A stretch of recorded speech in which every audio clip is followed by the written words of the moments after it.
Is this on? Yes, my lord. Good. Hello, this is God speaking. Can we dial that down? Yes, my lord. Thanks. Welcome, new arrival to the Eternity Ward. Please take a number and make your way down to the left or the right to the waiting room. All you need is the refreshments I made just for you. I would tell you to steer clear of the apples, they're forbidden, and the 2 snakes. Fools, sorry, that are chewing the fat in the corner, but you probably wouldn't listen anyway. So good luck, I bless you, and on your way.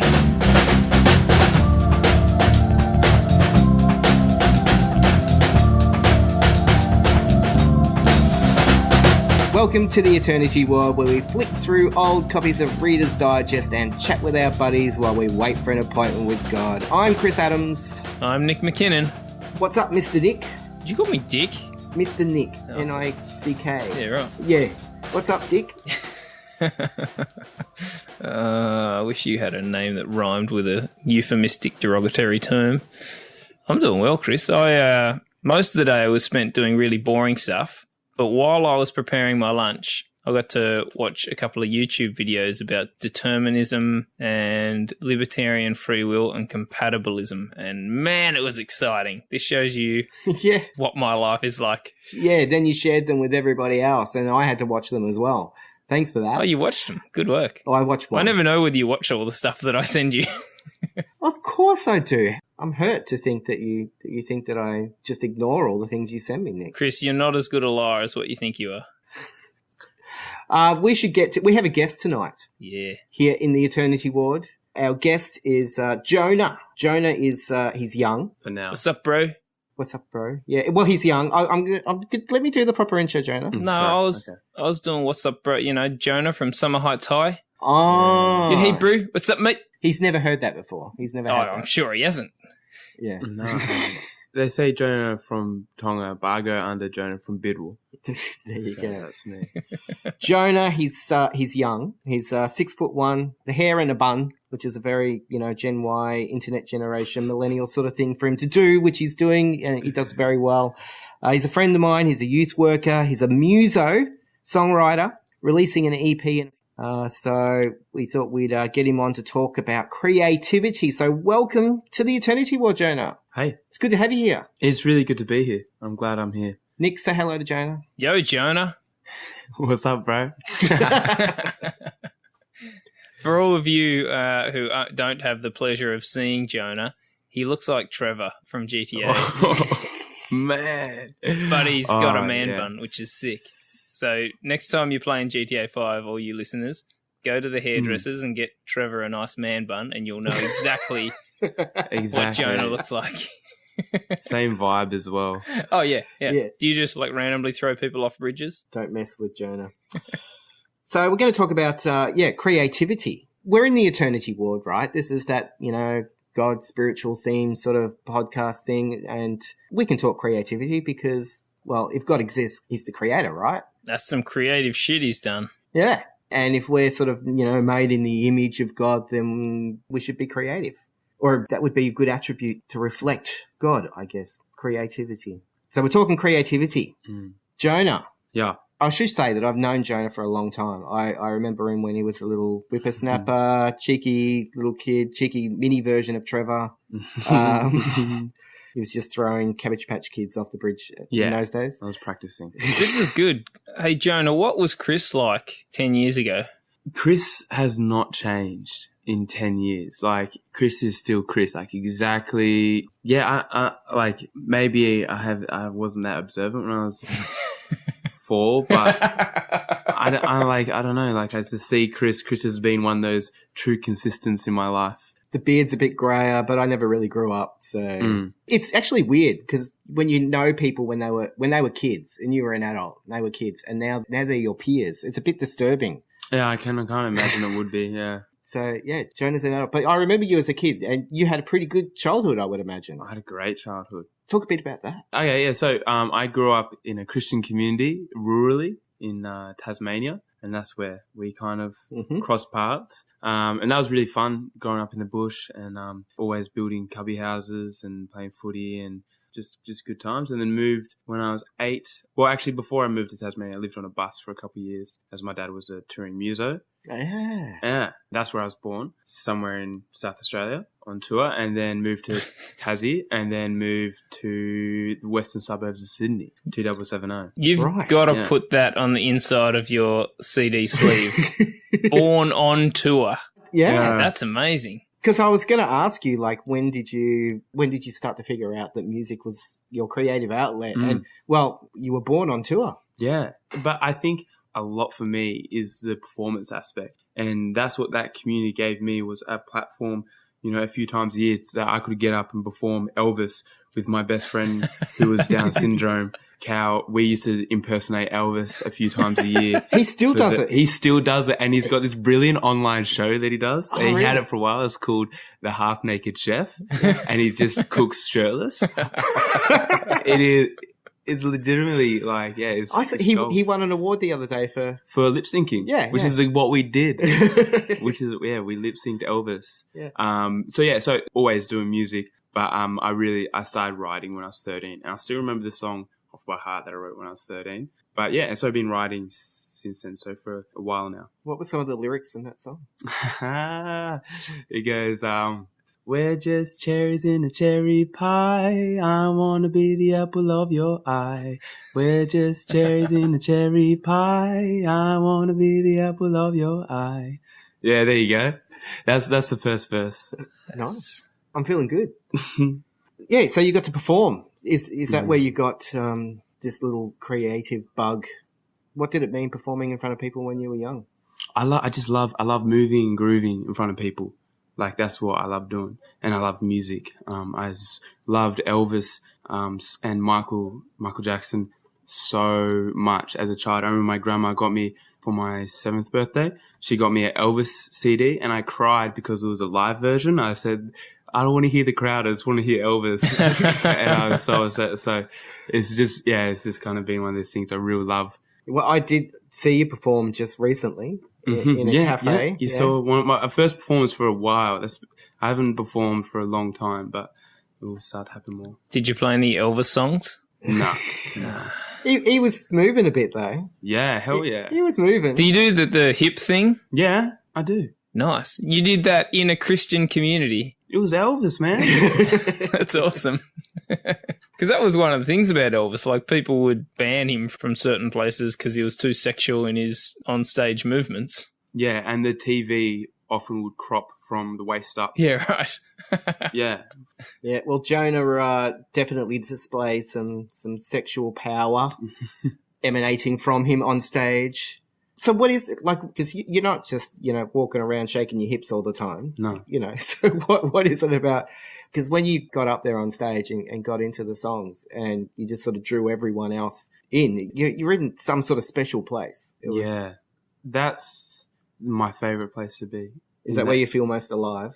Yeah, right there. And then I can't describe, I've never done, when you jump out of a plane, what's that? Skydiving? I've never done skydiving, but I kind of feel like, it's kind of like, you're jumping out of a plane in front of a whole lot of people, putting your heart, all your songs, the most raw honesty on the line, and you're falling, but like, it is the most enjoyable feeling or thing. I don't know. I love it. It's my favorite place to be.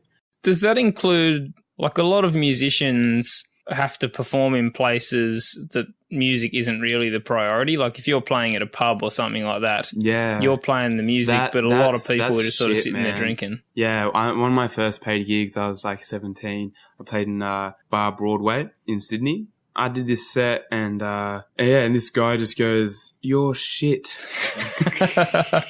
Thanks for the feedback, mate.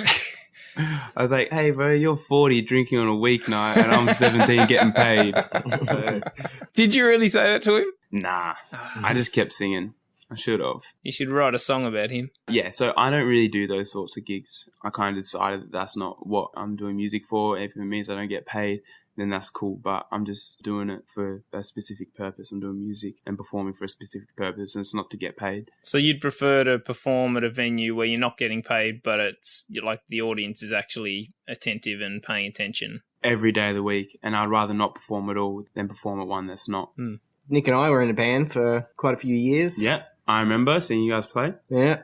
But did you ever feel like we were just in the moment, in the zone, our souls completely bared? I didn't. We were just the rhythm section. It is a different thing, but I can definitely relate to that sense of this being my happy place performing on stage. Like everything leading up until performing on stage is, I found, quite difficult. Like the practices and the packing your drums in the car and transporting them wherever the hell you're going, and then setting up and waiting 3 hours, and all that stuff I found really arduous. But the performing side of things, you get lost in the music, and especially when you're playing somewhere, like whenever we played at the Royal Oak in Tasmania, that was a really special place because the crowds, like, they just always got into it. I don't know what it was, but it was a beautiful place to play, and I can definitely relate to what you're talking about being on stage as being a special place. But it would be, 100 times more that feeling when you're writing the songs and bearing your soul and all that sort of thing. Maybe, I don't know. Well, because I was a bass player, but I'd never really call myself a muso. I'm not a musician. I don't write stuff. I just learnt enough of it to be in the band. And that was an amazing experience, an amazing journey, fantastic adventure. If you want to have an incredible experience, a great adventure, join a band. It's fantastic. A good one. It has its ups and downs. Yeah. But, oh, man. But so for me, that I discovered at some point that, when the band fell apart in the end, mostly it was due to Nick. That's true. That is very true. No, it's not. It is true. They won't say that, but it is true. When the band fell apart, I think Nick and I both found that we could move on into other things because it wasn't our purpose. Actually, I think it was both our faults, Chris. It was your fault and my fault. Because we weren't musicians in one sense. So we couldn't contribute that much to the process. Yeah. But the other guys, music is their life. They're musicians. It's in their bones, and so they have to keep making music for the rest of their life. Now you're a muso.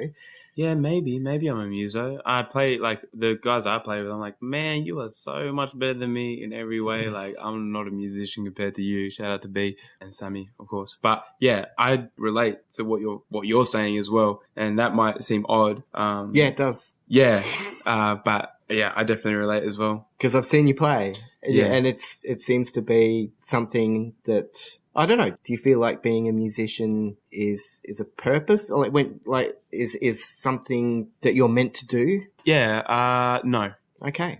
Maybe.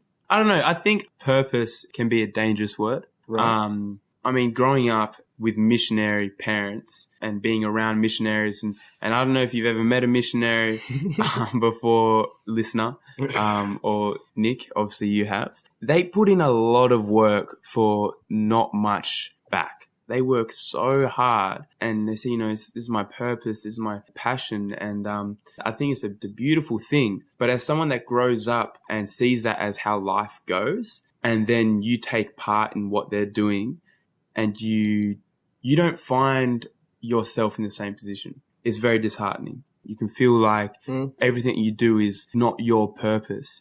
I think a lot of people do a lot of things. No, I don't like this rant. I don't have very clear thoughts. Sorry, guys. One thing is being around Christians, they will often talk about, the talents that they see you have as some sort of gift that you have that you can share with the world, sort of thing. Did you get that at all? Yeah, I did get that. And I think we often look at our parents. We assume that's how life goes. That's the path that life has for you. I know that's what I did. And I go, okay, so you get married, you have a couple of kids, you go on tour, and then you do this crazy Christian thing of becoming a missionary.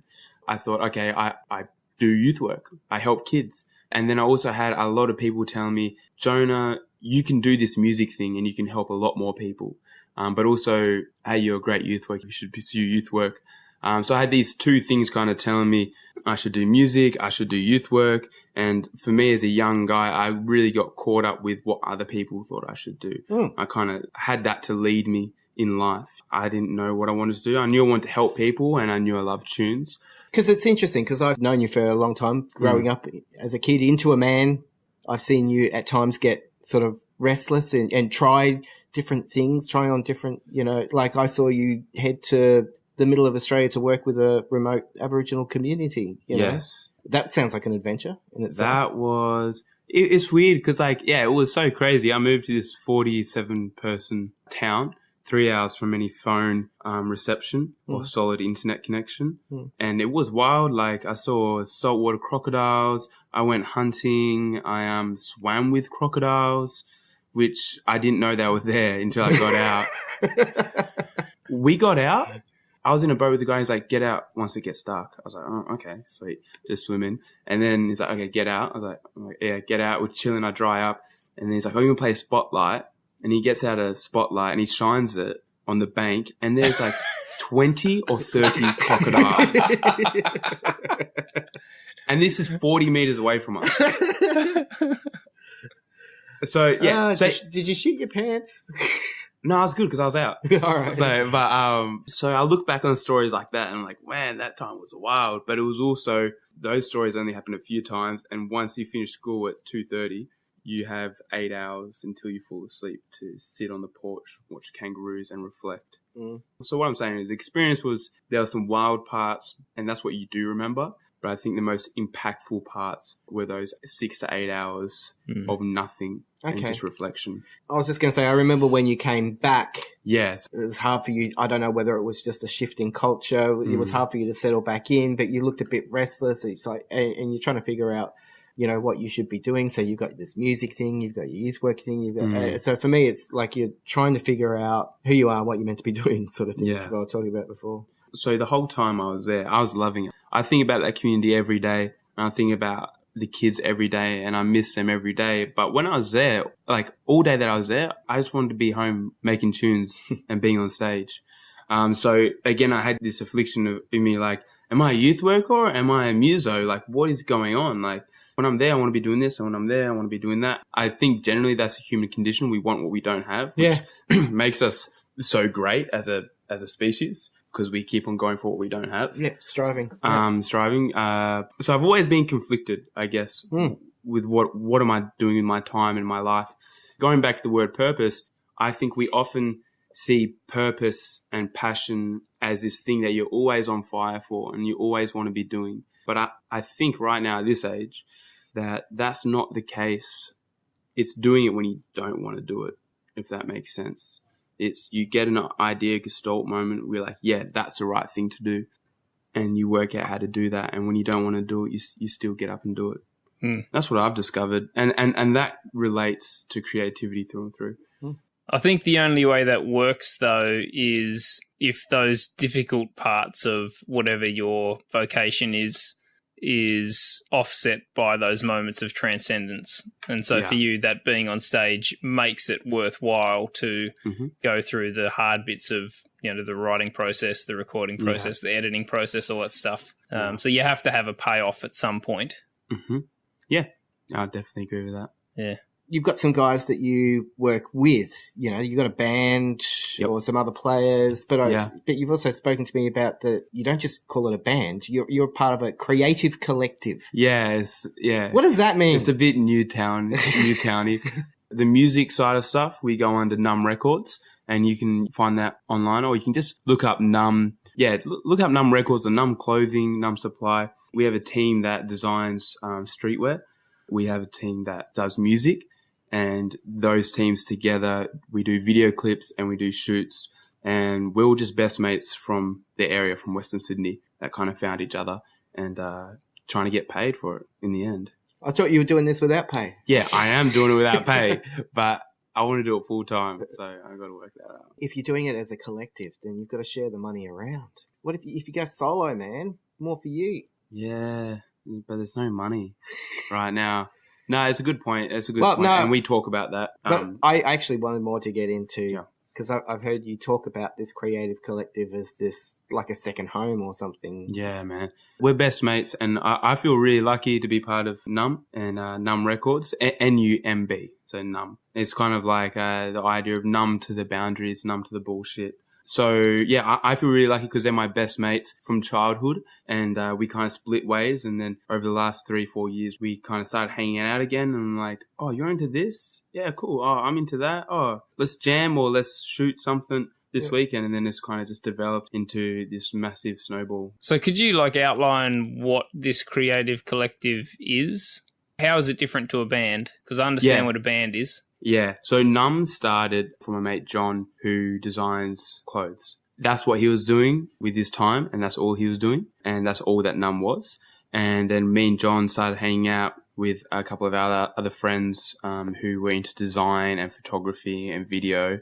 And John was like, "Hey man, like, do you want to do this Num Records? Let's do a music side to it, and we'll shoot your videos, and we'll do the photos, and we'll do the website, and we'll distribute it." So I gave him my music. My other mates, all my mates in my band, they also have their own musical identity. They all write and stuff under this record label as well. You're still not giving the answer that I'm sort of seeking. You know, I'm trying to draw out of you because you grew up in the Christian world, right? So you would have gone to heaps of churches and stuff when you were young, all that sort of thing. Heaps.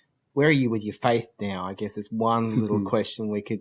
This is the eternity ward. We asked that question. I feel so. I am heading somewhere. Yeah, I get really uncomfortable about this stuff because I don't have a solid answer. That's fine. And we like that. Yeah, I think growing up, whenever you ask a question, older people would freak out. So where am I right now? The answer is I don't know, and I don't think you know either. That's kind of like. That's where I stand with that sort of stuff. Right. And are you going to church? No. Right. No. Where I'm sort of heading to is, you know, not going to church. You're not part of that sort of community which talk about stuff. You know, they support each other. They, you know, that sort of fellowship. Is that what you're finding within this collective? Yeah, absolutely. We meet up multiple times a week. We say, "Hey, how you doing?" Like in your head, "How you doing there?" Yeah. And we call each other up regularly, like every couple of nights. Every day I'll be on the phone with one of them and we'll be checking up on each other and we'll be seeing how your day's going. So that's the first question, kind of like, how are you doing in here? In your head. In your head and in your heart. And the next question is, how are we going to be the best in Australia? That's the next topic that we talk about. I love it. It's my church. Yeah, sure. I'm not encouraging you to go solo at all because I don't think it's necessarily very helpful. I think people. I see where you're going. People need other people. We need community, but it's also you guys you've got a goal. So it's not just a group of people that are just chilling out. Yeah, you're moving somewhere together. You've got some sort of vision. I don't know. I see you thrive out of that. Yeah, man. It's one of the few places right now in my life that I'm fully comfortable and I fully feel like I can express myself, which I think is so essential in your life, right? To have a place. Yeah. So there's a bunch of different creative things happening within that collective. Like, did you do any study to learn? You did? So, like, what about what is creativity? If we're talking creativity, what's creativity? Come on, you've done study. You should be able to answer this. Yeah. What study did you do? I did a bachelor's in music, majoring in composition and production, which really just means I've got a huge hex. And that's about it. Is massive. Oh my God. Think before you study. Just consider it. Wait a little bit. No, because the good news is if you're a muso, you'll never have to pay it back. But I'm not. I'm a youth worker. Oh no. No. So yeah, getting on to creativity. Creativity I kind of feel like is just producing work which is new and appropriate. Appropriate. Yeah, appropriate. Ooh, what interesting word. Not appropriate as in doesn't swear, but appropriate to what it's there for. So if you look at like another stream of creativity or just solving problems, like so the paper clip, there's appropriate because it holds paper together, right? Form and function. Its form is small, it's lightweight, it's appropriate, and it's something that's new. So I kind of feel like that is creativity. Oh, absolutely. Yeah. Where does creativity come from? Where does the person that came up with the idea for the paperclip? I think it's Japanese, but... You have studied this, haven't you? Yeah, no, but it was interesting. You did a bachelor of paperclips. Yeah, majoring in creativity. So I think there's three kind of trains of thought when it comes to where does creativity come from. I think the first one is born that way. So genetics. You're just born creative. You're a creative person. You've been that way ever since you were a kid. You always were drawing or writing or singing. The second way is just process. So you just follow a process and you learn how to be creative that way, whether that's going to art class, whether that's watching YouTube tutorials from really successful, rich, creative people. You just follow the process. Okay, so step 1, step 2, step 3. That's one idea. And the third one, I think, which is probably the third most common, is divine intervention. So creativity is given to me in a divine way. Yeah. Like I've heard musicians. Well, okay. Whoa. You were saying before that you don't think there's a God. I don't know if there's a God. Sorry, yeah, you don't know if there's a God, but then you think that people are divinely inspired. No, I think people think that. Sorry. These aren't my 3 common trains of thought. But These are just generally yeah. the most common trains of thought when it comes to where does creativity come from. Because I have heard musicians talk about, the songwriting process, that they would just sort of like pull something out of the air. Yeah. Like it was already there. It was fully formed and Yeah. it just came out of them, and there's that song. It was given to them. And so I don't know, do you find in your songwriting process that you feel like sometimes it just sort of flows through you, comes from somewhere, or is it something that you have to control and work out? Is it a bit of both? It's definitely a bit of both. I think there are those beautiful moments of flow. And creative flow is a combination of a whole lot of things. So it's when your inhibitions are down, when you're free of kind of negative thought, you also have the skill to be able to create with. Does that make sense? Yeah, it does. Talking about your inhibitions being down, I always saw play as a really important part of being, I guess, like a child, Yeah. Naturally, so that sort of playful, but then the skill on top of that is an extra dimension. Yeah, well, that comes from you need a lot of work. You need expertise. So you need an idea, then you need expertise, which is skill. So, and then you need motivation. Those are kind of like 3 kind of pillars. So an idea or a problem. So I need to hold paper together. That's your problem. Okay. Yeah. Or I want to write a song. That's your problem. Your expertise are I know how to play guitar, so I know how to play this chord progression. I can sing over the top of that. I can work that out. And then your motivation. So motivation is your perseverance to complete long-term goals. And that's in a study by Angela Lee Duckworth. Look at this, bringing out studies. She said she found the most valuable thing for success was perseverance for long-term goals. I mean, that sounds obvious, but I think in reality, we look at our education, our money, and our surroundings, but really it's just grit, your passion and your perseverance for long-term goals. Everything else comes under that. And that's what she found in her study. So I think out of the 3 trains of thought, so born that way, your genetics. Number 2, the process, taking steps. Number 3, divine intervention.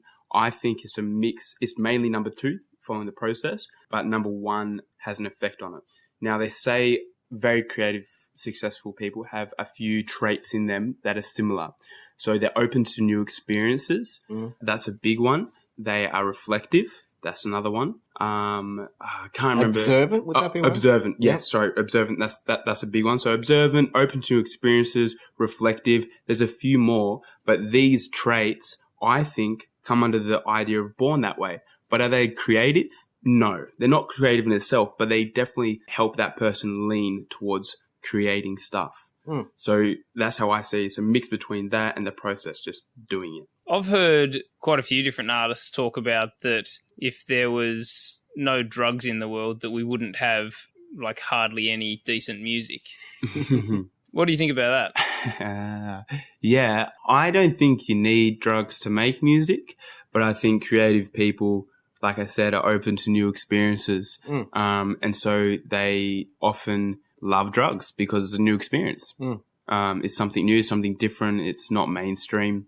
So it's not necessarily that the drugs allow creative people to access, or not just creative people, but the drugs allow people to access a different side of their personality or enable them to get rid of their inhibitions and all that, the sort of stuff that contributes to writer's block and all that. But you think it's actually more that creative people are just more likely to try new things, and that's the only connection to it? That's a great question, because I think yes, but also no, because they did a test. They got people to drink alcohol over a consistent amount of time, and they found how creative they were, how much creative work they got done in one night. And it increased. The creativity increased as drinks went up, and as soon as it hit a certain amount, it dropped down to 0.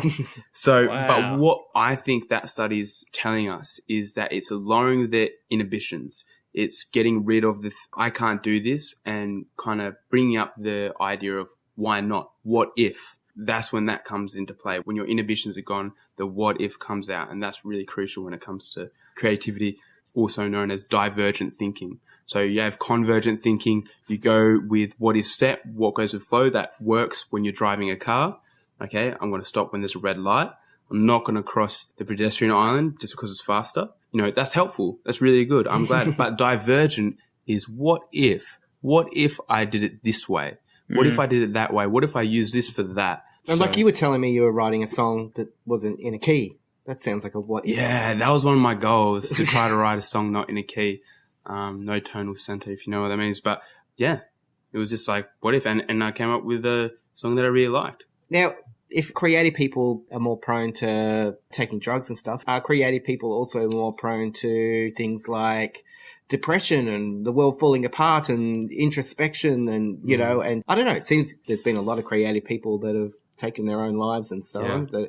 I mean, that could be just because they're famous that we see that. But it could be that. So, I don't know. Do you think there's some truth that creative people live a tortured existence compared to people who are less creative? I think they generally do.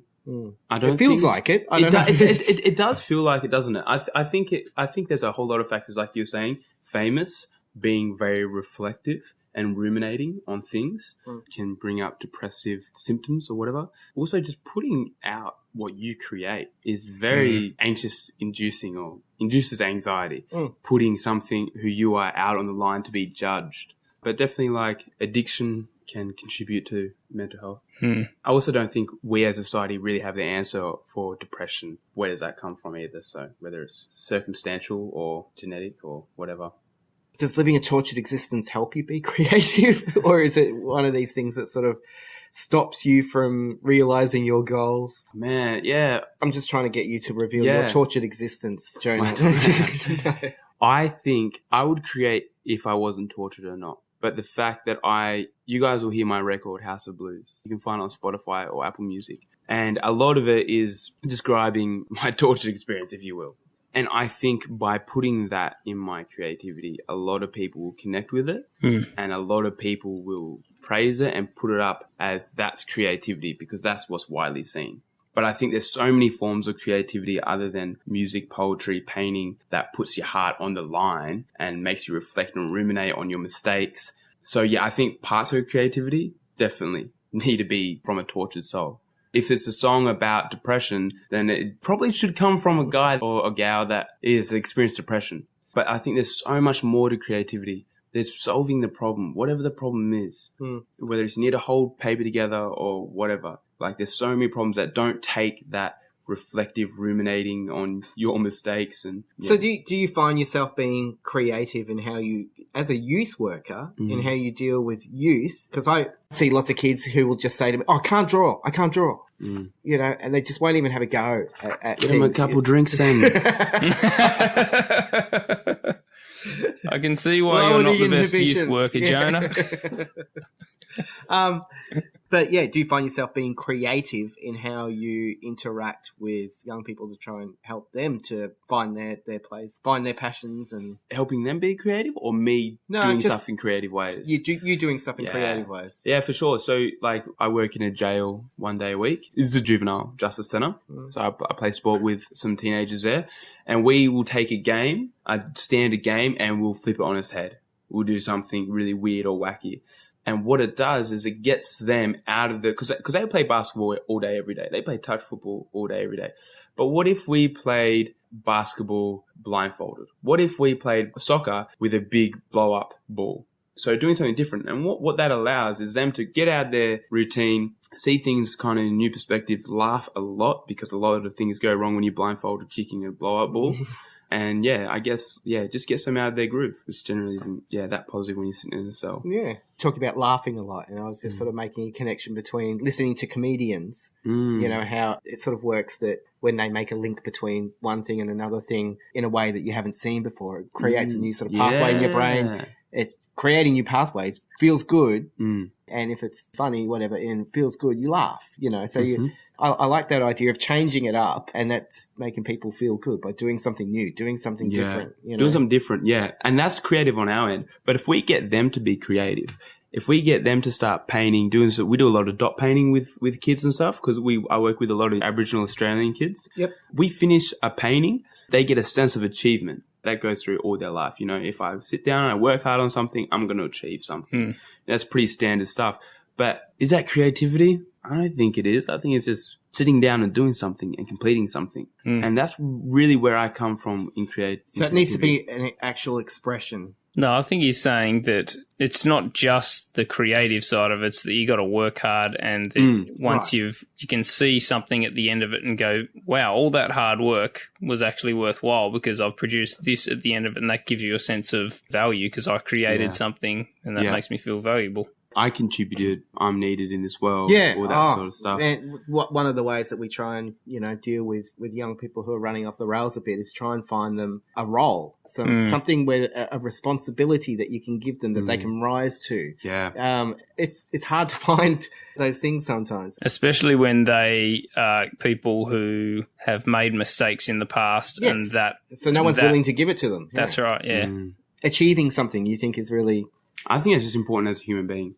And I think creativity plays a massive role in achievement. Because I can tell you that when it comes to some creative outlets that I have, I start it, but I don't finish it. I don't achieve anything. Like, okay, I want to be an author. I think I'm pretty good at writing. I would agree. I've read some of your stuff. But I have many doubts about, am I that good to be able to, write a novel or something? And so there's a part of me which doesn't start doing it because I don't want to find out that I'm not good enough and it's not what I'm meant to do. And there's a part of me that doesn't do it because I don't want to find out that I am good enough. Yeah. And that is what I'm meant to do. Yeah. And then I have to put in the effort to do it. You have to work, baby. Yeah. And so sometimes I don't start because it's like, well, I can just carry the dream. But I don't believe that second bit. You don't believe it? Nah, that's just intellectual rubbish. It's the first bit. What was the second bit? That I don't do it because I'm scared that it is what I'm meant to be doing. Yeah. Oh, that's fine. You can think it's rubbish, but it is something that in my reflection and ruminating on why I don't do it, that feels real. Yeah. Because I'm the Christian God guy, right? So for me, like, we did talk about purpose and maybe the trap of purpose, dangerous thing to tell someone, but I'm like going, well, what if my purpose is to write? That is a God-given thing, that my purpose is to write. And then if I discover that is the case, then I have to do it. You know what? And it scares me that to have to follow through with that, to put my everything into that. So I won't do it in case, I'm not actually meant to do it, and I won't do it in case I am. And that's pretty pathetic. I'm not achieving anything. I had a similar experience when I went to WA. I was talking to my dad. I said, I'm scared that I'm going to want to stay and leave all my friends and family here because that will be my purpose there. Yeah. I think they relate, those two ideas. I had a real fear of going there and being like, okay, I'm here for life. Because I knew in my head I still want to do this music stuff. Right. In this moment where I think I want to do this music stuff, and then going away. It's a fear. But do you think I might be intellectualizing that response as an excuse to not do it? That I'm making this sort of argument to myself in my head and that sort of feeds back into... Yeah, not necessarily as an excuse, but just when we get stuck in that writer's block or, anxiety and self-doubt sort of stuff, we can end up throwing up stuff that isn't real. Like you're saying, what the hell would I know? I don't want to pretend to know your existence. I would hate to think that.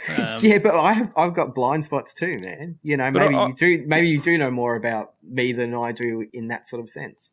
I don't know. Yeah, no, I don't. But yeah, like I do think it's like what you've been saying, Jonah. Like we often think about, like you'll hear interviews with someone that's released a movie or something, and the interviewer will talk about the movie as being like an overnight success or something like that. The person being interviewed is just like, what the fuck are you talking about? This has been 10 years of hard work for me. Yeah. Just because you're only aware of it in the last 15 minutes doesn't mean that's how long it's taken me to do it. And so I think we do have this sense that things are easier than what they are and that it does take hard work to create stuff that's worthwhile. Yeah, so it takes dedication. It's not just that spark of genius. It's the whole bunch of sweat and hard work after that to make it into a fully fledged piece of art. If you're not willing to do that, to do those hard yards, then you will never know, because you will never know if that's your purpose or not, because even if it was your purpose, you would have had to do all those hard yards. They would have been just as hard,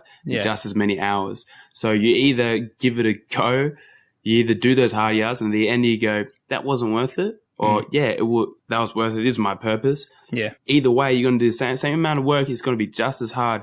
There's this thing of like, when people think if someone's passionate about it, it's easier. It's not easier. It's just as hard.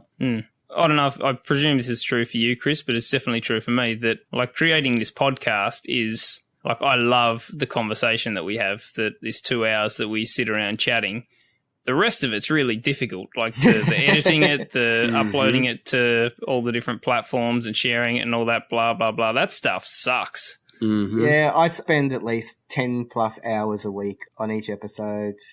It's a lot of time, but this is a creative outlet that I have taken the risk on and followed through with and am achieving, and you get that sense of achievement and you get those moments that in the conversations that with someone where it all just comes together and you're, yeah, this is worth it. And so you do, it gives you that reason to keep going. So it is worth it. Oh, absolutely. Yeah, see, that's what I'm talking about. Yeah, it is. Yeah, it is. Yeah, hey? yeah. But I haven't necessarily taken the risk in all my creative outlets. Yeah.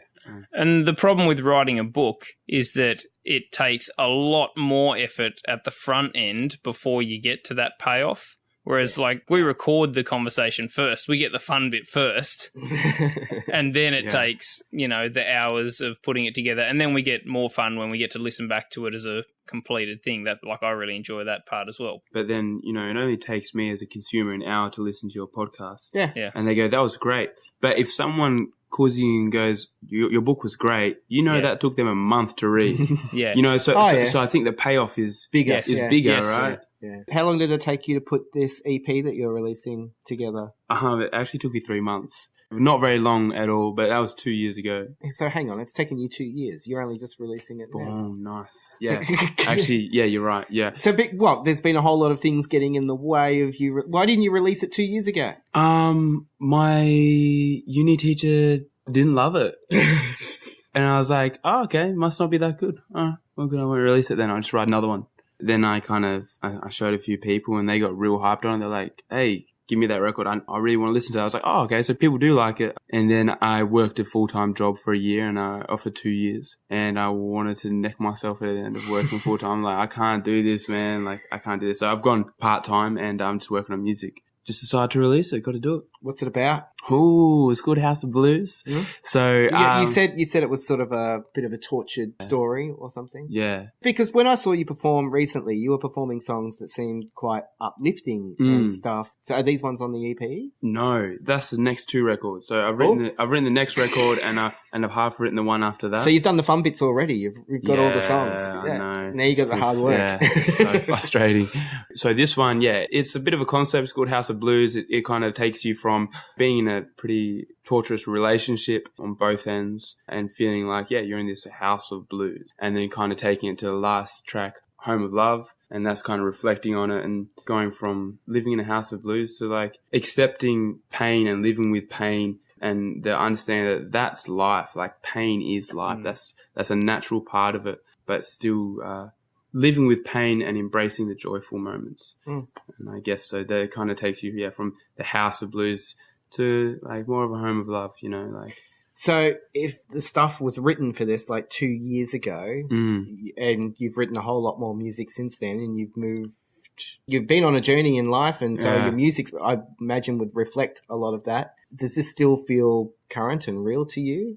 No, it doesn't. Like, it's funny because like I listen back to the record, I'm like, I really don't want to release this because it's not fair on that person, on the person on the other side of that record. Yeah. This is 2 years ago in the midst of it all when you're hurting and you say things and you do things that are said and done through pain.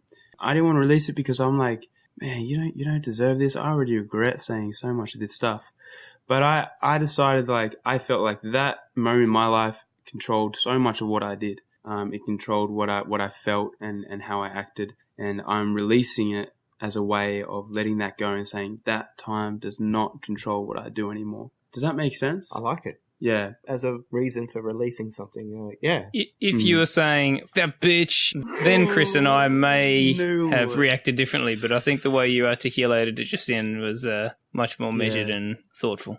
Yeah, it's not like I've heard people listen to it and they're like, yeah, it's not harsh. What are you talking about? Like, whatever, it's pretty measured. But yeah, I still feel like reflecting back on that whole time, it's like, that was because of my issues. You've come somewhere since then? Yeah. And you come somewhere since then in your music? What is your music reflecting now? So yeah, the next record is called Take It All. It was just about the time of me just ripping out all the foundation I'd grown up with, just pulling the rug from under me, just going, if that's not real, then what is real? That moment of just like, I am scared because which hell am I going to go to now? Is it the Christian hell? Is it the Muslim hell? Like, because anyone could be real. I know I'm going to one. Like, I could be going to one or I could not be. It might be the Chinese hell. It could be. Because do they have one? I don't know, but you were talking about the year of the dog earlier. Mm-hmm. Yeah. There's this story, Nick. I think Jonah's a bit of a dog person. Well, apparently, he starts trying to tell me that. So, well, I mean, when he came over, Pilot just was all crying and sooking. Oh, I want Jonah, you know. But how long ago was this? Whenever Chinese New Year was. Right, whenever that was. What happened? I'm walking to work and I see these two girls, they're like probably 16, running and screaming. I'm like, what's going on? So I jog around and I just see this puppy chasing them. And I was like, oh, that's funny. So I go up to the puppy and I pick up the puppy. I'm like, oh, what's going on, puppy? And there's no collar on it. So I'm like, okay, I'm going to take you to the vet. And I hung out with the puppy for a while, like maybe a couple of hours, just chilled, named him Jeremy. So eventually I was like, I got to get to work. I'm 2 hours late. So I took Jeremy to the vet and they're like, he's got no microchip. I was like, okay, like just if the family comes in, they can take him, but call me if they don't, I'll take him. I got home and I was hanging out with my mate and these two massive dog, one German Shepherd, one massive mix, I don't know, just walk into, this is probably like 1 a.m., walk into my front yard and just sit down next to me. I'm like, hey boys, what's going on? And then so I got some tuna and sardines. And I gave them some tuna and sardines and a couple of carrots. They chilled with me for about 2 hours. They left, they came back for another hour and then they left again. And anyway, I called my sister the next day who's in China and she's like, yeah, it was Chinese New Year yesterday, Year of the Dog. I'm like, what's Year of the Dog? And she's like, oh, you're this year, 1994, you're Year of the Dog as well. I was like, and it was Year of the Dog that day, and I'm Year of the Dog, and all this spooky. That's spooky stuff. That seems like divine intervention, Nick. I think what that's actually saying is you're Wolverine. Oh, that'd be cool. That would be really cool. That's the tangent done. So back to, you were talking about where you are with your new music. Take it all, pulling the rug from underneath you. Yeah, and just going, like, take it all then. Like, and being scared. Being super scared. That one, I'm really excited to release that record. So yeah, that just summed up where I was in that moment as well. I've kind of found that songwriting has just been like a way to journal for me. I don't know if you write songs, Nick, but yeah, it's just a way for me to journal and then get my kick out of performing. Yeah, that's what these podcasts are for me. It's like a same sort of thing, like the way of getting your thoughts out. Mm-hmm. So do you find often your art, because some art can be a reflection of the world, you know, or is it your journaling, or is it you're creating a vision, you know, are you... It would be all those three. Okay. So my observation of the world. Yeah. I've got a couple of songs that I've written that will be not on this one, not on the next record, but the one after that. You got it all planned out. I try. I mean, like, then it's probably not going to go that way, but that's the plan. That's all right. You adapt as you go. Yeah, so my observation of the world, also just what's going on for me in my tortured soul. And then, a vision. A vision? Yeah. Yeah, just seeing something in the big picture and then trying to get it all together and then look back and be like, we did it. Yeah. It's a great moment. What do you hope people get out of it? This record? Out of your art in general. Yeah. Like, what are you trying to... Are you trying to bring something to the world? Specifically for Take It All, I want people to know that it's okay to be that scared and that it's a natural process to question everything you are and find your own unique individual identity. Hey, man, it's okay. Like, I didn't have anyone to tell me that, and I just thought I was the only one that went through this moment. You had a few sort of mentors along the way. Yeah, actually, you're right. Like, because you've told me some of those stories. Yeah, and I remember my dad, because my dad is a Christian man and a missionary for the last 30, 40 years. It was one very powerful moment in my life. He said, hey, Joe, all this questioning stuff that you've done, I was like, oh, yeah. He goes, I'm so proud of you. That's what I always wanted you to do. Find it out for yourself. I was like, what? I thought you were angry at me. and he's like, no. Yeah, you're supposed to do this. Yeah. Kris had the same experience. Yeah, I'm just thinking. And so I'd never forget that. And it's a foundational experience that, and I know, that my dad's proud of me. But I just look around and a lot of people, they don't get those messages. No. And they don't take the risks because they're too scared of failing. Yeah. How do you nurture someone to find their creativity? It's a great question. I think, for me, what I've gotten out of artists as well is it's okay to feel depressed. And so I know Dylan has this song called Tangled in Blue. It's about, being heartbroken, being rejected. And then it finishes every stanza with Tangled in Blue. So I've gotten so much out of that for myself. It's one of my favorite artists of all time feels the same way I do. Mm. So I'm not going in the wrong direction, maybe. I think often we think, these trip-ups of depression, anxiety mean you're not doing the right thing. You're not living the life that you're supposed to, air quotes, live. But seeing someone else that I really look up to go through that and being able to empathize with that just impact, I don't know, it just makes me feel a lot better. And so that's what I want to partially do with my records. Yeah. But no, it's not my focus. My focus is just to write music. And to groove. Yeah. I love groove. Yeah. Listen to D'Angelo, guys. That's what groove is.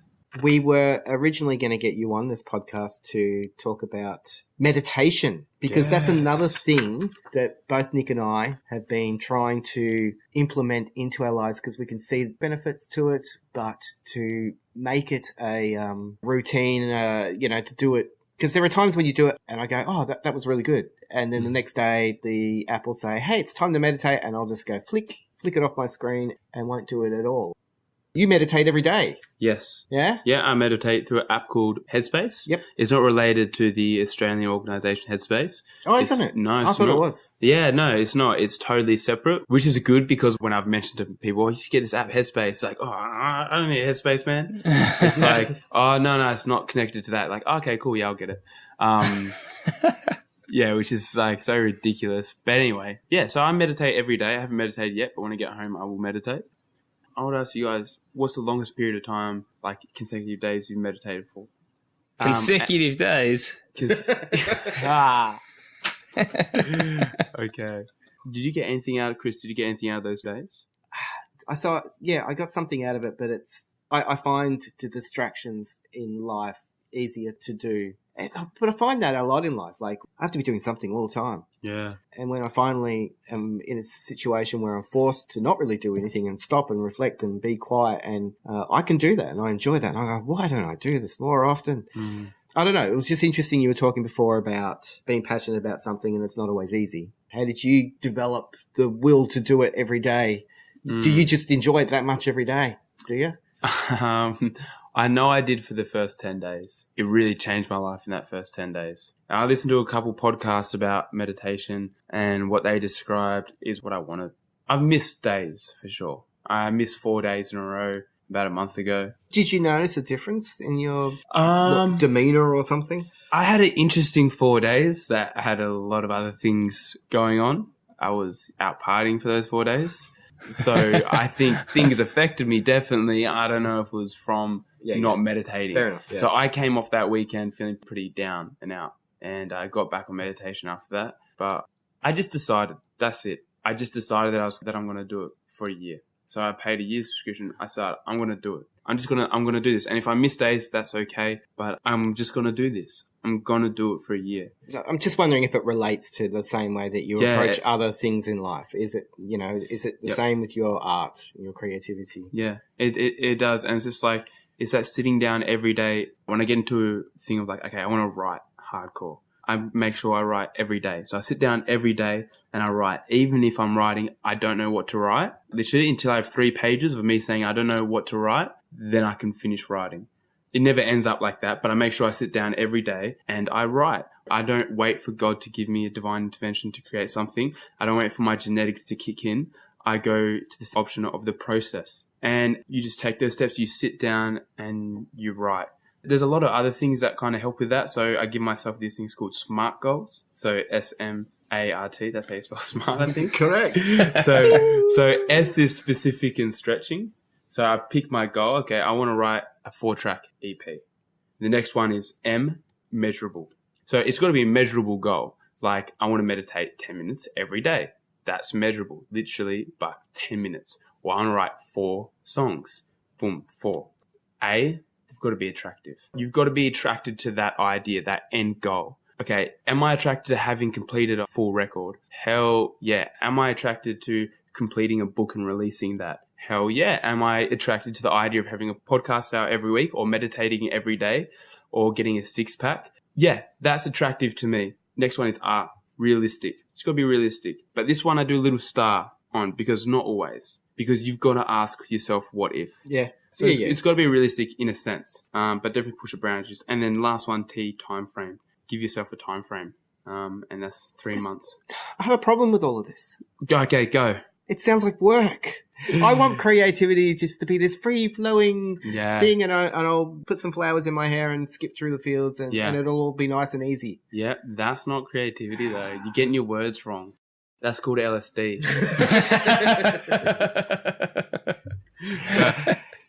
No, but, I mean, you talked before about there's a struggle attached to. And that's it. But if there isn't a struggle, then do you take much achievement from it? If there's no struggle, where's the sense of achievement? If there's nothing achieved, where's the sense of achievement that we've been talking about in this podcast that you get from creating something? Yeah, I remember, just playing kick to kick with my dad, and he would never let me mark the ball for years and years and years and years until I finally was big enough and smart enough to do it, and it meant something.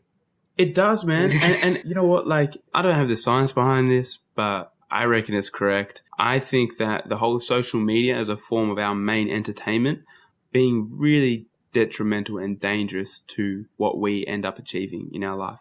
Because when I was a child, you had footy. Yeah. You had cubby house making, you had learning an instrument.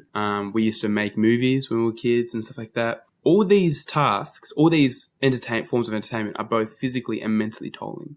But after you achieve something, you won a game or you lost a game, whatever, but you got fitter as well. You built a cubby house, you built something that you could sleep in, that sense of achievement. You made a movie, you learned an instrument so you could play your favorite songs.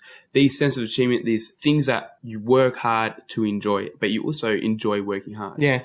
Now our main form of entertainment comes from scrolling down the screen. Mm. So we get our endorphins from rolling down the screen, which there's no effort in. Mm-hmm. Then we expect it to be that easy in every part of our life to receive endorphins that way. Anything worthwhile is going to take some effort. Yeah. And some time. Either you live in an existence where you don't achieve anything, you hate it, I'm guessing, for a lot of people, or you say, okay, fuck it, I'm going to go for it. We want a bit of risk. Life is pain. Life is pain. Life is risk. Are you Buddhist? Is that a Buddhist thing? I kind of I've been Life is suffering is a Buddhist mantra. Yeah, I think I've heard that. You know what? Buddhism looks pretty dope. I think I'd do it. It does. You get to do physical stuff. You get to work hard. You get to do chants. You get to wear big orange garbs. I've never really read many Buddhist teachings. I just kind of came to this conclusion from experience. Would you agree with these statements that life is painful? And yeah, I definitely think that. I mean, so when people hear that statement, life is suffering or life is painful, they can think that what you're saying is all of life is that. And obviously not true. All of life is that. If all of life was that, then I'd be out there shooting myself in the head tomorrow. But, there are those moments of, meaning and of purpose and of bliss and exaltation and all that sort of stuff. But there's also real hard stuff as well. And you don't get to the good stuff without going through the hard stuff. Yeah. Most of the time. Yeah. Life is hard work, and we shouldn't shy away from that because you're not going to get to anything worthwhile without it. Yeah, I've been reflecting on that, obviously, because I've been talking about that duality of life where the good and the bad are directly intertwined, and you cannot have either of them by themselves. If you have a Krispy Kreme donut, it's going to feel great in that moment, but it's also going to feel crap after that. If you win a game of footy, it's going to feel really good, but your calves are going to be really sore the next day. There's this duality of good and bad in everything, and you can't untangle them. Isn't that Taoism? Yeah, the yin and the yang. Yeah. Yeah, man, I gotta check out this Asian stuff. See, we're getting all spiritual here. Is that spiritual? Life is hard. Is that it depends what you classify as spiritual. Yeah, and it's a question I'd like to ask you. You know, is creativity? Are you tapping into something spiritual? I'm not talking about religious. Mm. Would you consider yourself a spiritual person? Yeah. All right. So how do you define or explain what that is? I kind of feel like right now, the last week, because I've been thinking about it, like what does spirituality mean? So next week I might feel very different on this. So just a preface. And if you think I'm wrong, tell me because I want to know. But I've been reflecting that I kind of feel like, a while ago we couldn't measure ultraviolet. Right. Right. And so there was no such thing as ultraviolet. It wasn't observable at all. So it wasn't in science because, science has to be able to observe stuff. So what if there are these other things like ultraviolet, but maybe a lot bigger than ultraviolet that we can't measure yet, but we exist in? I don't know. What I'm trying to say is there's a lot more than what I can see and feel, but I don't know what that is because I can't measure it. Right. Because I would just sort of define spirituality as essentially being in the moment, as being connected to yourself, connected to others, connected to your environment, the world around you, and connected to maybe the sense of the beyond, this other dimension or this other thing that we can't see, right? Interesting. So a spiritual experience is like a gestalt, it's like, I get it. Or it's the divine hand giving you a song. So for me, I would think that when you're in that flow, in a sense, that's a spiritual moment. But it depends on the way you see what it is. Exactly. See the word spirit. If you believe your spirit is like this kind of living thing within you, that then and it communicates and it wants and it needs, and you feed it somehow, then sure, I reckon those moments are spiritual because they feed that spirit. But if you're talking about spirituality of like something that you can't physically measure, then it's probably a different story. I'd be interested in going back to the second album you were talking about, the second EP, sorry. So it sounds like the album is sort of looking at that experience of growing up with certain beliefs and then coming to doubt those beliefs, calling them into question, struggling with that, the fear you talked about. I'm interested, well, firstly, what those beliefs were that were doubted and what caused that doubt and whether that was resolved or is not resolved. Yeah, so it was really the whole church thing, everything that the Bible said.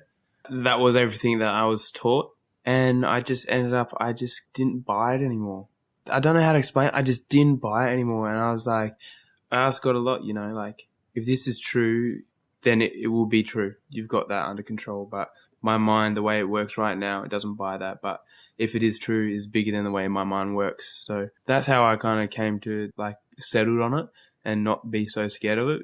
Not be scared of truth. Truth is truth. You can't be scared of that, even though it does feel scary. So I just stopped being scared of truth and being excited for it and just being open to whatever comes. Is that another Asian philosophy?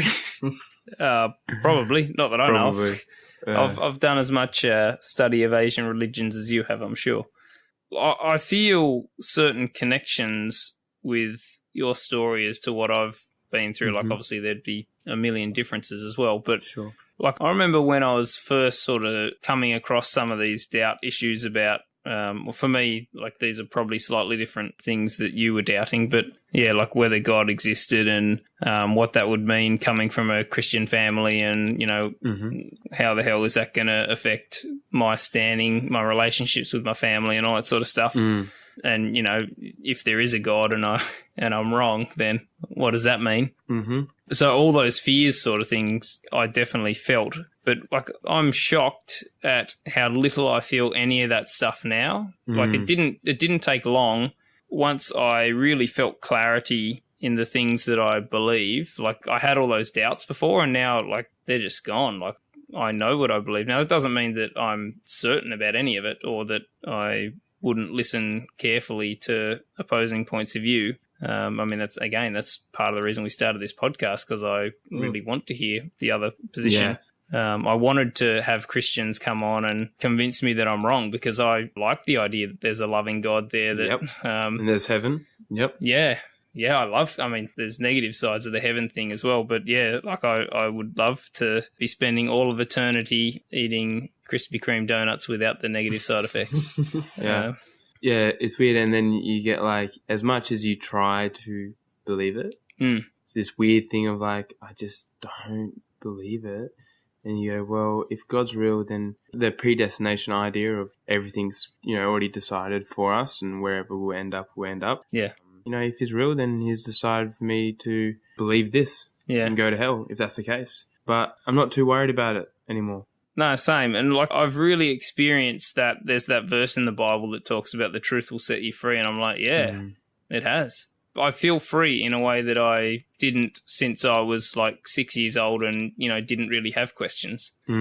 So what does the believer here say in response to that? I'm waiting for you. My question is, I guess... Do I feel trapped by my belief? No. Because I actually find it freeing. Yeah, that's cool. Because what I was saying is like, oh man, like I can't buy this stuff anymore. Yeah. For you, was it like I can't not buy this stuff anymore? Yeah, partly. I went away from it, bought back in, but I still live very much in doubt, and I tried to embrace that. I think if you're not free, then you should be. I think if God exists and belief in that God is a good thing to do, then that should be freeing. Like, I guess I found it freeing for me in the sense that it separated me from my own crap somewhat, like my neuroses and experiences and bullshit that had built up to an unhealthy and constraining view of myself compared to that believing that God has my best interests at heart and that there's a real me and that I'm part of something.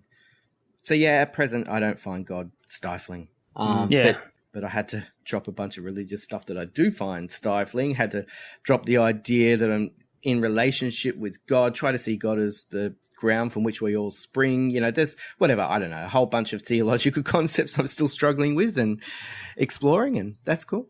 Do you think that all of nature and everything around you is God? I'm open to the fact that, God is within nature. God is within every human being. That's sort of a concept. Yeah, I'm open to that. Yeah. So you have a relationship with nature and everything around you. Well, that's why I want more meditation. I want to feel like I have that connection more than what I do. But I do see that in nature for sure. Not even seeing God in nature and other people, but you have a relationship with nature and people around you. Yeah, in that sense, if I see God in other people, God is within us or whatever, then there is a relationship in that sense. But so I have to drop all of these other things that I've been brought up with because I just do not understand a God that would want me to feel constrained.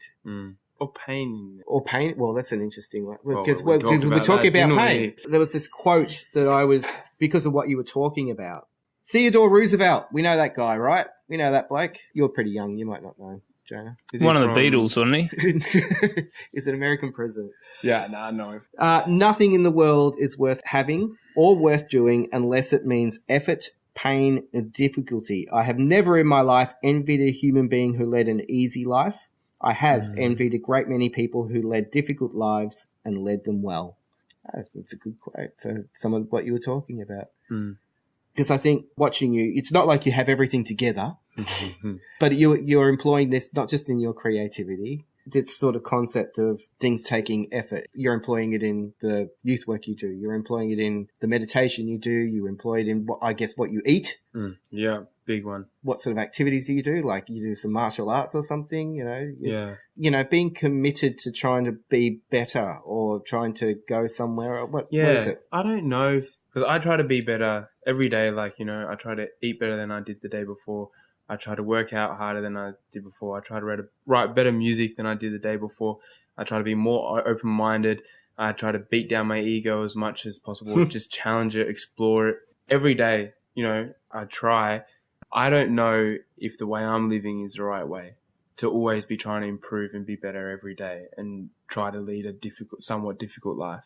Well, you said it earlier, right at the start, about striving. It was about human beings wanting what we don't have. What we don't have. Yeah, striving for more, for greatness. Do you ever feel like you'll end up with what you wanted? No. So it's forever, this journey. Yeah, and I think just accepting that, I'm always going to want more. And that's just part of my nature. Because accepting that is, there can be a dark side to that called, greed, called selfishness, wanting what we don't have and forever wanting it and keep wanting more. Yeah. It seems to be human nature when you look around the world. Yeah. So how do you temper that so that what you want isn't just taking from others? Yeah, man. Yeah, full on.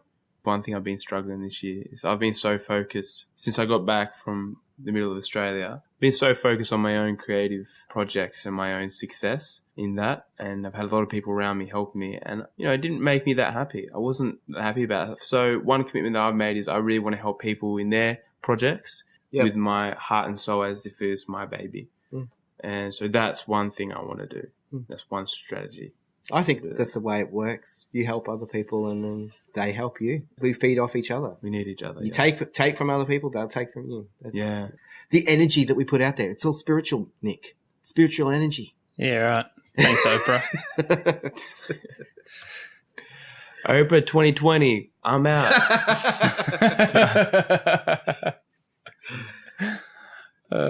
Well, before we go, Jonah, Yeah. are there places online where people can connect with your creative endeavours? Yep. Go on to iTunes. It is out. Apple Music, Spotify, any kind of music app you have, and you just look up Jonah Hammond, and it is there. The project is called House of Blues.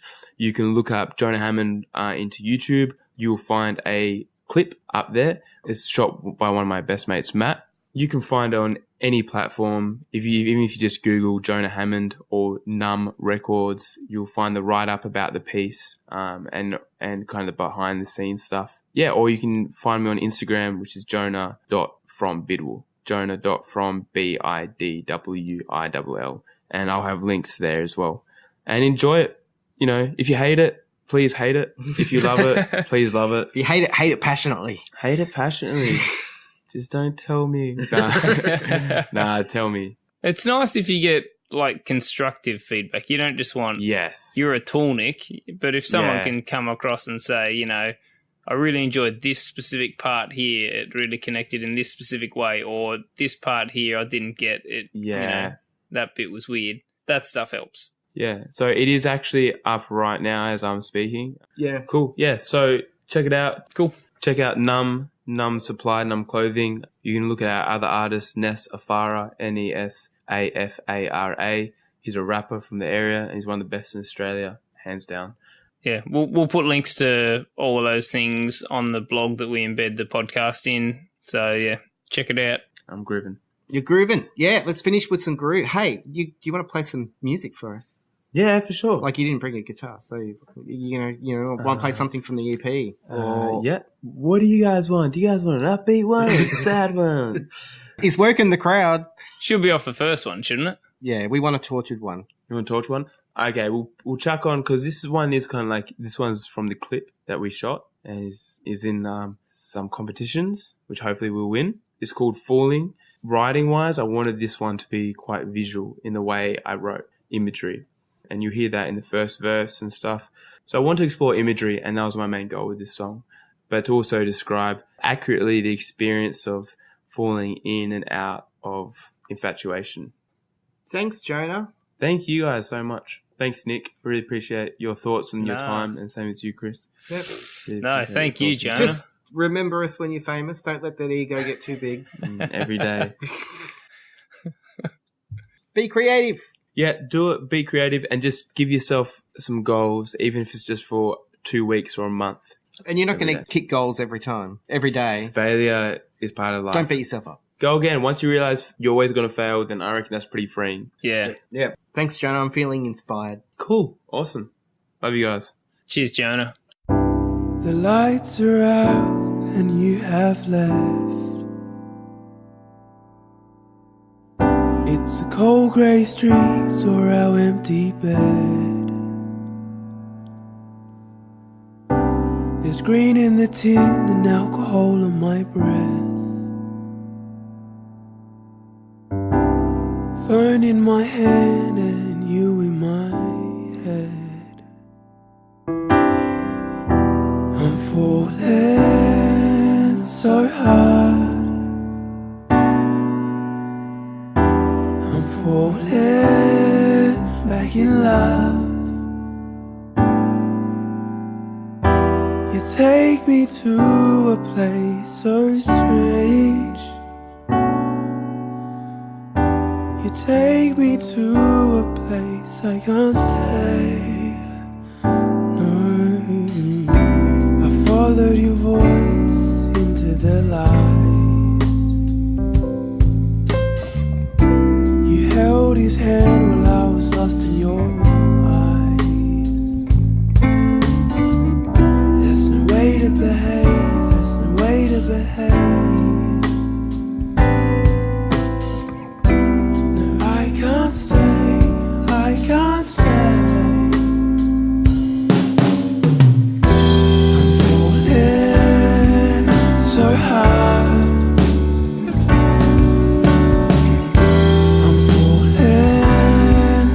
in love.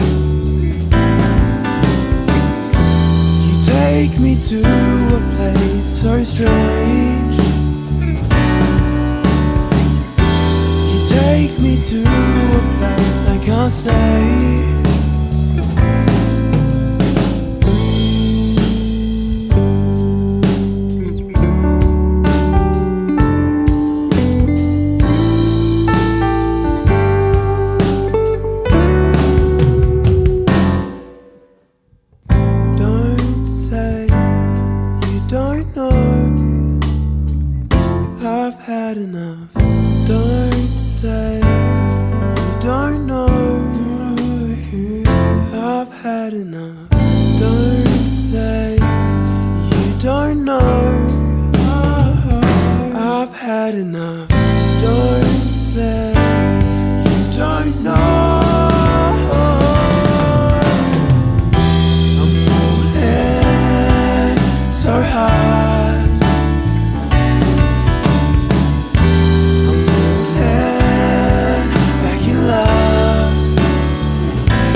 So strange.